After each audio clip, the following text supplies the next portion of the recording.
Assalamualaikum. Coba Anda bayangkan gimana Anda gak marah. Itu Pak Joko Ramadan, tanahnya itu gak pernah dijual, liriknya masih ada sama dia. Dan kebetulan itu milik dia dan keluarganya dari orang tuanya. Beliau mantan wali kota, kemudian dua bupati juga, adanya 2 jenderal. Yang masalah itu adalah ketika tanahnya tiba-tiba diakui punya orang. Dan diakui punya orang itu awalnya gara-gara ada girik yang sebetulnya sudah jual beli yang sudah dibatalkan. Tiba-tiba diajukan ke BPN. Nah, di BPN itu orangnya ngukurnya salah. Jadi orang yang mengukur nunjukinnya nakal, nunjukin tanahnya Pak Joko seakan-akan tanahnya dia. Kemudian jadi sertifikat.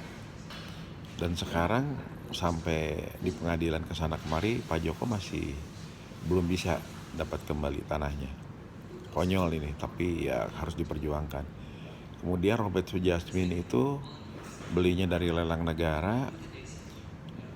Ketika dia akan merubah nama di sertifikatnya karena dia beli, tiba-tiba hilang sertifikatnya, nggak dikembaliin oleh BPN sampai hari ini. Malah terjadi macam-macam dan sampai hari ini udah 29 tahun nggak balik tanahnya. Kemudian yang ketiga itu Rusli Wahyudi. Rusli Wahyudi sudah selesai di pengadilan dengan ahli waris karena dia beli dari orang tuanya si ahli waris itu, namanya Tekim Tin, di BSD tanahnya.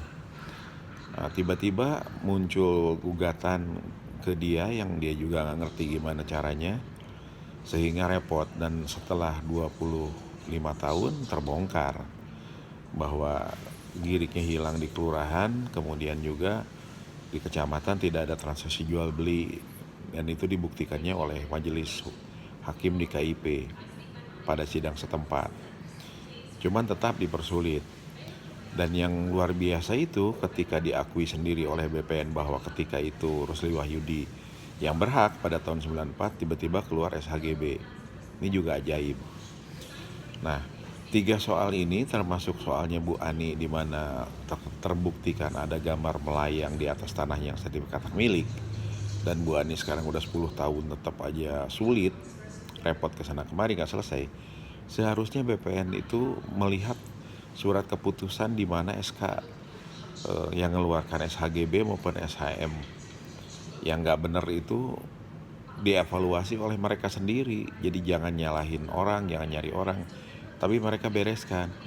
Nah, sekarang Presiden Jokowi sudah memerintahkan supaya persoalan seperti ini diselesaikan.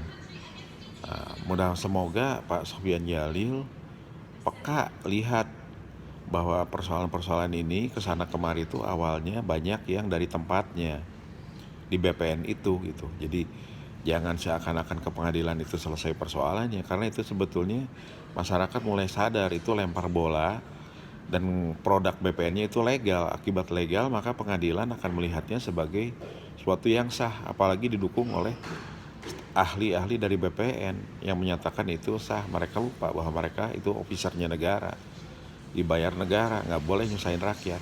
Nah, sekarang saatnya ini semua berubah menjadi lebih baik. Demikian, terima kasih. Semoga ini semua dilakukan segera.